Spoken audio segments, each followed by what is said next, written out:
BNP এবং সন্ত্রাসী group যারা ইলেকশনের কার্যক্রম পরিচালনা করেছে তাদের উপর বাড়িঘরে হামলা হচ্ছে এবং আপনারা লক্ষ্য করেছেন জীবনগাছায় কয়েকজনকে আহত করা হয়েছে।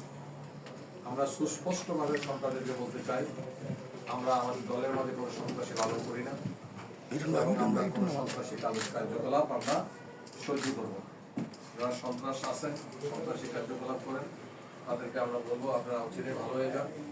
আর যদি আপনাদের স্বভাব চরিত্র পাল্টাতে না পারেন তাহলে এলাকা ছেড়ে দেন।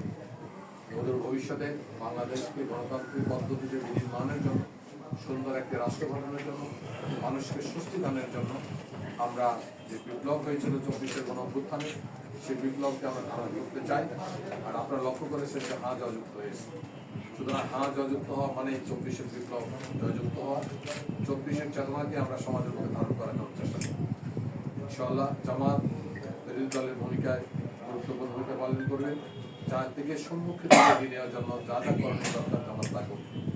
জামাতের আপনারা লক্ষ্য করেছেন এখানে যারা সংসদ সদস্য পাশ করেছেন সবাই কোয়ালিটির দিক থেকে লেখাপড়া বলেন, যোগ্যতা বলেন, মাপকাঠি বলেন, সততা বলেন এবং মানুষের মাঝে তাদের যে অ্যাকসেপ্টেবিলিটি তৈরি হয়েছে বিপুল ভোটের ব্যবধানে তারা এখানে জয়লাভ করেছে। আমরা আশা করবো যারা হেরে গেছেন তাদেরকে আন্তরিক মোবারকবাদ জানাচ্ছি।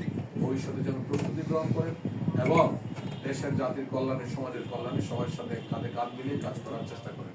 আসসালামু আলাইকুম ওয়া রাহমাতুল্লাহি ওয়া বারাকাতুহু। সাংবাদিক বন্ধুগণ, একটু আমাদের